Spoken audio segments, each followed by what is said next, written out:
Hi students, welcome back to my channel. नमस्कार। 11th के इस एपिसोड में आपका वंस अगेन स्वागत है। आज हम लोग 11th का एक बहुत important chapter that is known as trial balance, जो एग्जाम में 6 to 8 मार्क्स के पूछे जाते हैं, इसके बारे में डिस्कस करने वाले हैं। ट्रायल बैलेंस को बताने से पहले ट्रायल बैलेंस इसको बताने से पहले मैं थोड़ा बता दूं ये ट्रायल बैलेंस का ओरिजिन कैसे हुआ। ट्रायल बैलेंस करने से पहले किसी भी बिजनेस का फर्स्ट अकाउंटिंग में हम लोग इंटर करते हैं, that is known as journal entry. Journal entry का मतलब एक बार फिर से समझ ले, मेरे बिजनेस में जितना डेली वर्क होता है उसको सिस्टमैटिक वे में रिकॉर्ड करना is known as journal entry. अब जो मेरे मंथ में बिजनेस में जनरली 1 मंथ का जो ट्रांजैक्शन होता है उसको सिस्टमैटिक वे में रिकॉर्ड करना is known as journal entry. उस जर्नल एंट्री का प्रॉपर बैलेंस बताना is known as second chapter laser.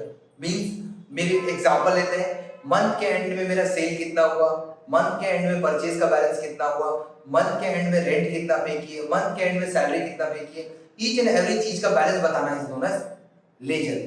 अब लेजर जो होता है वो डिफरेंट पेजेस में बनाए जाते हैं, सबका आंसर अलग आता है। सेल्स का बैलेंस 30,000, परचेज का 40,000, रेंट 5,000। तो सारे लेजर्स को एक पर्टिकुलर धागा में पिरोते हैं, उस टाइप का हम लोग सारे लेजर को एक जगह पे वन प्लेस पे लाके रखना is known as trial balance. Trial balance show the arithmetical accuracy of all ledgers. जो भी हम लेजर्स और जर्नल एंट्री बनाए हैं उसका अर्थमेटिकल एक्यूरेसी पता करने के लिए हम लोग यूज करते हैं ट्रायल बैलेंस।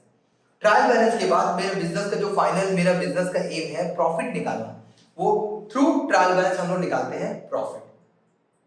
तो ट्रायल बैलेंस हो गया, it is a balance, it is a list of balance of debit and credit of all ledgers. It include all expenses, income, assets and liability of your organisation. तो चलो चालू करते हैं, what is trial balance और trial balance के बारे में discuss करते हैं। सबसे पहले बात करें trial balance. Trial balance it is a list of debit and credit balance taken from ledger। ये लिस्ट ऑफ डेबिट और क्रेडिट बैलेंस शो करता है लेजर का। ये फर्स्ट बात हुआ। ट्रायल बैलेंस मैं बार-बार बता रहा हूं। अब हम लोग बात करें ट्रायल बैलेंस के कुछ फीचर्स। ट्रायल बैलेंस बनाने से पहले इसके कुछ फीचर्स और कैरेक्टरिस्टिक बात कर ले। सबसे पहले बात करें ट्रायल बैलेंस के कुछ फीचर्स या कैरेक्टरिस्टिक। सबसे पहले इट शो द बैलेंस, मैंने शॉर्ट समराइज फॉर्म में लिखा है, it show the balance of all ledger. सबसे पहला बात, ये सारा लेजर्स का बैलेंस को शो करता है at a time, one at a place. दूसरा, it is not an account. Trial balance कोई अकाउंट नहीं है। जैसे जर्नल एंट्री से हम लेजर बनाते हैं, लेजर एक अकाउंट होता है जिसमें डेबिट और क्रेडिट बैलेंस करते हैं। ट्रायल बैलेंस कोई अकाउंट नहीं है, it is a statement. It is prepare on a particular date. Generally trial balance को हम लोग मंथ के एंड में, ईयर एंड में प्रिपेयर करते हैं, 31 मार्च, 31 जून या whatever date trial balance prepare करते हैं। जनरली हम लोग ईयर एंड में प्रिपेयर करते हैं ट्रायल बैलेंस।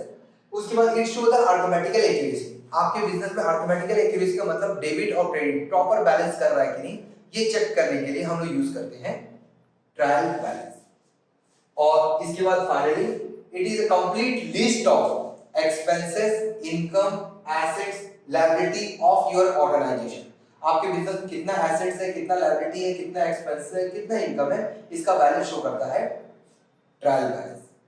तो आपको याद रखना है ट्रायल बैलेंस हमारा डेबिट और क्रेडिट का बैलेंस शो करता है ऑफ और ऑर्गेनाइजेशन का।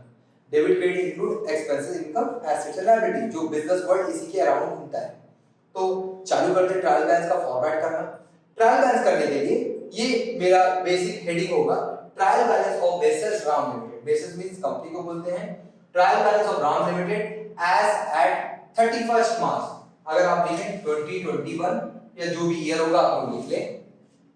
आपको हेडिंग बनाना है, सॉरी मेरा एक छूट गया, सॉरी।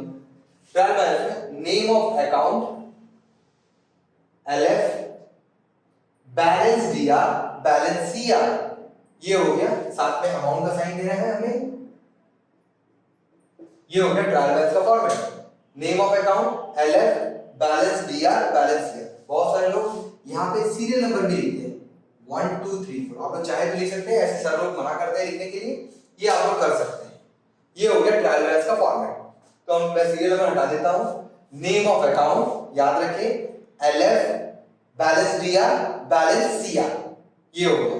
अब इसमें टोटल 4 आइटम्स आते हैं ट्रायल बैलेंस में। ऐसे तो सारे लेजर्स का बैलेंस बताते हैं, बट बोलने के लिए सारे लेजर्स जो बनाते हैं हम लोग या जो भी ट्रांजैक्शन करते हैं, या फिर वो एक्सपेंसेस होता है या इनकम या एसेट्स या लायबिलिटी, तो मैंने क्या किया, तो समराइज करके मैंने ट्रायल बैलेंस में expenses DR, income CR, assets DR, liability CR, expenses DR, income CR, assets DR, liability CR, ये हम लोग अपना प्लेस में पुट करेंगे।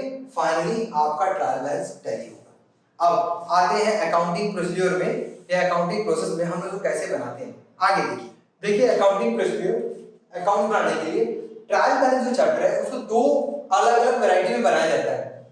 वैरायटी नंबर 1 हम लोग बनाते हैं, इसको बोलते हैं डायरेक्ट मेथड, जिसमें हम लोग जर्नल से लेजर से ट्रायल बैलेंस, ये बहुत लेंथी प्रोसेस है। जनरली ये कम पूछे जाते हैं कि आपको जर्नल बनाना है, उसी का बैलेंस निकालना है, उस बैलेंस को आप लोग मैथमेटिकली और अर्थमेटिकली एक्यूरेसी को प्रूव करने के लिए ट्रायल बैलेंस बनाना है। आपको 3 स्टेप्स में बनाना है, journal, then ledger, then trial balance. Generally ये कम पूछे जाते हैं, हमें पूछे जाते हैं एग्जाम में डायरेक्ट ट्रायल बैलेंस।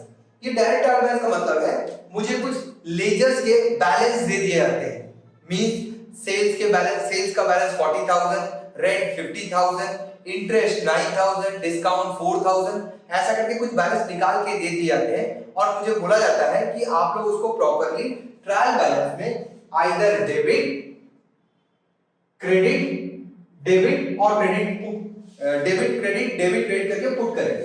तो जनरली मुझे पता है एक्सपेंसेस डेबिट होता है, इनकम क्रेडिट होता है, एसेट्स डेबिट और लायबिलिटी क्रेडिट। इसी कॉन्सेप्ट को हम लोग फॉलो करते हुए ट्रायल बैलेंस को प्रिपेयर करते हैं। तो इसको प्रिपेयर करने के लिए थोड़ा डिटेल डिस्कशन जरूरी है, क्योंकि आगे चल के आपको एक चैप्टर पढ़ना है, that is financial statement, final account of a company. Generally वो नवंबर के मिड में, अक्टूबर में पढ़ाए जाते हैं। उस चैप्टर में हम लोग को देखना पड़ता है कि expenses, income, asset, liability, direct expenses, indirect expenses, liability का सेपरेशन, एसेट का सेपरेशन बहुत जरूरी है। अगर आप ये चीज को क्लियरली आज देख लेंगे तो उस दिन आपको चैप्टर पढ़ने में बहुत इजी और हेल्प मिलेगा। तो चालू करते हैं एक्सपेंसेस, इनकम, एसेट, लायबिलिटी का कॉन्टेक्स्ट। सबसे पहले ये चारों को याद करने से पहले जो इजी है, मींस चारों में लायबिलिटी क्रेडिट बैलेंस होता है, इनकम क्रेडिट बैलेंस होता है। तो हम लोग क्या करेंगे, पहले क्रेडिट बैलेंस सबको लिस्ट बना के याद कर लेंगे और उसका मीनिंग समझ लेंगे। देन डेबिट बैलेंस में क्या आता है उसको याद करेंगे। इससे क्या होगा, आपका डेबिट और क्रेडिट का कॉन्सेप्ट क्लियर रहेगा। तो इस चारों में से मैं सबसे पहले चालू करता हूं लायबिलिटी, लिस्ट ऑफ लायबिलिटीज, जो आपको फ्यूचर में लाइफ टाइम काम आएगा कि लायबिलिटी के लिस्ट में क्या क्या आइटम्स आते हैं। हम लोग को हमेशा कंफ्यूज होता है कि व्हाट इज लायबिलिटी। लायबिलिटी का मतलब होता है जो भी चीज आपको नियर फ्यूचर में, एक दिन बाद या एक साल बाद या 10 इयर्स बाद आपको फ्यूचर में जो भी चीज पे करना है, नहीं पे किए, पे कर देंगे वो एक्सपेंसेस बन जाएगा, फ्यूचर में पे करना है, that is known as liability. वो चीज आपको समझना है कि लायबिलिटी का मतलब क्या है। डेब्ट of firm payable to outsider और ओनर, जो भी चीज आपको फ्यूचर में पे करना है, दैट इज लायबिलिटी। आइए चालू करते हैं लिस्ट ऑफ लायबिलिटी जो सीआर होगा। मैं स्पेशली बोल रहा हूं लायबिलिटी सीआर होगा, ये आपको याद रखना है। मैंने 14 लिस्ट बनाया है लायबिलिटी का, जो कि आपको याद रखना है, जो कि सीआर होगा। इसमें कुछ कॉमन है। सबसे पहला लायबिलिटी में इंटरनल लायबिलिटी बोलते हैं कैपिटल, जिसको ओनर इक्विटी भी बोला जाता है। कैपिटल और ओनर इक्विटी। कैपिटल मींस आप जो बिजनेस पैसा लगाए हैं आपको वैसा रिटर्न मिल जाएगा। In case of winding of company बंद होगा, that is it is a liability. इसको कैपिटल, ओनर इक्विटी या प्रोप्राइटर फंड भी बोला जाता है, आपको याद रखें, क्रेडिट होगा। नेक्स्ट क्रेडिटर और सप्लायर, जो आपको सामान सप्लाई करते हैं उसको आपको पैसा पे करना है फ्यूचर में, ये भी लायबिलिटी। कभी क्रेडिटर बोलते हैं, कभी आपको सप्लायर बोला जाएगा। देन लोन, आप लोग किससे भी लोन लिए हैं, लोन आपने बैंक से लोन लिया है, आपने ऑल टाइम का लोन लिया है, किससे भी लोन लिया है, सब लोन लायबिलिटी होता है जो आपको पे करना ही है। फ्यूचर नहीं पे करेंगे वो बात का बात है, बट आपको पे करना है। नेक्स्ट पॉइंट है बिल पेबल, आपको बिल का पैसा पे करना है। आपने किसी सामान खरीदा, आपने बिल में साइन किया, आपको पैसा पे करना है, बिल पेबल लायबिलिटी है।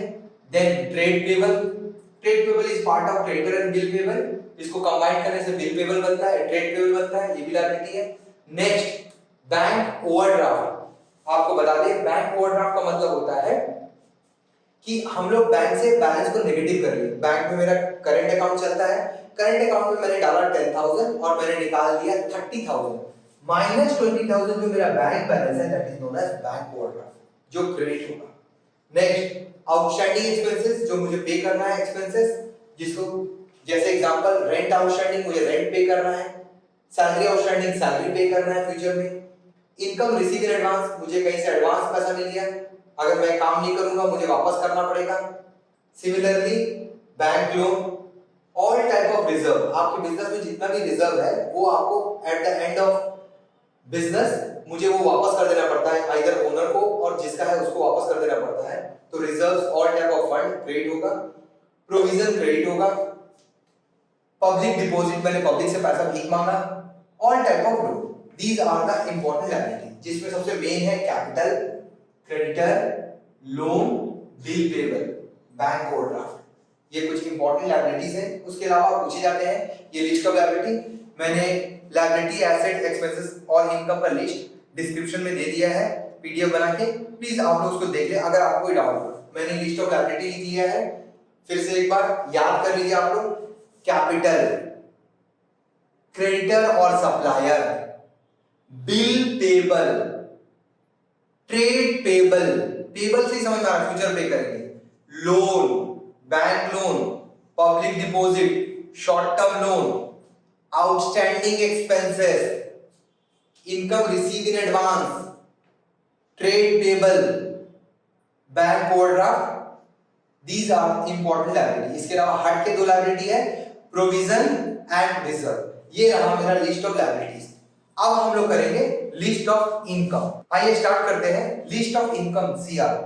मैंने अभी बताया था लिस्ट ऑफ लायबिलिटी जो सीआर होगा, अब मैं बता रहा हूं लिस्ट ऑफ इनकम सीआर होगा। हम लोग पहले सीआर सारे याद कर लेंगे, credit side, credit balance, then आपको जो बच जाएगा जितना भी आइटम एसेट्स और एक्सपेंसेस डेबिट होगा। अगर आप क्रेडिट को क्लियरली कर लेंगे, डेबिट जस्ट का रिवर्स है, जो बचा कुछ आइटम हम लोग वहां फेंक देंगे डेबिट साइड में। तो आते हैं इनकम। जनरली इनकम का मतलब होता है जो भी मेरे बिजनेस ट्रांजैक्शन से मुझे पैसा मिलता है that is known as income. During the course of business में जो भी पैसा मिलता है इनकम। इनकम को जनरली हम लोग सीआर बोलते हैं या रिसीव बोलते हैं। जनरली जिस चीज के बगल में सीआर या रिसीव रहेगा जनरली उसको हम लोग इनकम बोलते हैं। जैसे rent receive, rent CR, discount receive या कभी डिस्काउंट सीआर रहेगा, इंटरेस्ट रिसीव या इंटरेस्ट सीआर। तो जनरली जिस चीज के ऊपर में रिसीव्ड वर्ड रहेगा और सीआर वर्ड रहेगा उसको हम लोग इनकम ट्रीट करेंगे। आइए देखते हैं लिस्ट ऑफ इनकम। मैंने लिस्ट ऑफ इनकम में पहला लिखा है सेल्स। किसी भी बिजनेस का मेन इनकम होता है सेल्स, जिसको रेवेन्यू फ्रॉम ऑपरेशन बोला जाता है, आगे चल के आप सीखेंगे। दूसरा परचेज रिटर्न, इसको इनकम बोला जाता है। मैंने सामान परचेज किया, एक्सपेंसेस उसे वापस कर दिया, that is known as purchase return, मेरा इनकम हो जाएगा। नेक्स्ट रेंट रिसीव, मैंने रेंट रिसीव किया या rent CR. Fourth interest receive किया या इंटरेस्ट के बगल सीआर लिखेंगे। बैड डेट रिकवर, मेरे डूबा हुआ पैसा वापस रिकवर हो गया। इंटरेस्ट ऑन इन्वेस्टमेंट, मैंने कहीं इन्वेस्ट किया वहां से इंटरेस्ट पैसा मिल रहा है, वो भी मेरे लिए इनकम है। नेक्स्ट डिविडेंड रिसीव, मैंने कहीं शेयर में पैसा इन्वेस्ट किया वहां से डिविडेंड मिल रहा है, शेयर के अगेंस्ट जो पैसा मिल रहा है इज नोन एज डिविडेंड, ये होगा सीआर। इंटरेस्ट ऑन डिपॉजिट, मैंने कहीं डिपॉजिट किया पैसा वहां से इंटरेस्ट मिल रहा है। नेक्स्ट किसी भी चीज के बारे में रिसीव या क्रेडिट रहेगा हम इनकम उसको ट्रीट करेंगे जनरली। जनरली जैसे रेंट रिसीव मैंने बताया या रेंट सीआर, कमीशन रिसीव या कमीशन सीआर। इसके अलावा एक वर्ड है अप्रेंटिस प्रीमियम, मैं अप्रेंटिस का ट्रेनिंग करवा रहा हूं उसके बदले में एक्स्ट्रा पैसा ले रहा हूं business, that is known as apprentice premium, ये मेरे लिए income. These are the important incomes of your organisation. याद रखें रिसीव या सीआर रहेगा, ये रहा इनकम। मैंने आज आपको बताया ट्रायल बैलेंस के बारे में। Trial balance list of debit and credit balance show करता है फ्रॉम लेजर। ट्रायल बैलेंस बनाने के लिए मुझे 4 चीज याद रखना है, एक्सपेंसेस, इनकम, एसेट, लायबिलिटी, जिसमें आज हम लोग स्पेशली डिस्कस किए income and liability, credit balance को, ताकि आप लोग क्रेडिट बैलेंस क्लियर हो जाए। मैं डिस्क्रिप्शन में इसका लिंक और पीडीएफ भेज दे रहा हूं, आप लोग देख लीजिए व्हाटएवर। इसके बाद मैं नेक्स्ट वीडियो में आपको एक्सपेंसेस एंड एसेट्स के बारे में डिटेल डिस्कशन करके बताऊंगा कि एक्सपेंसेस के लिस्ट में क्या क्या आइटम्स आते हैं और कोई डिफिकल्ट एक्सपेंसेस, साथ ही साथ एसेट्स। आज की वीडियो के लिए बस इतना ही। अगर आपको ये वीडियो पसंद आया तो प्लीज आप देखिए, शेयर करें, लाइक करें, सब्सक्राइब करें। आज का वीडियो के लिए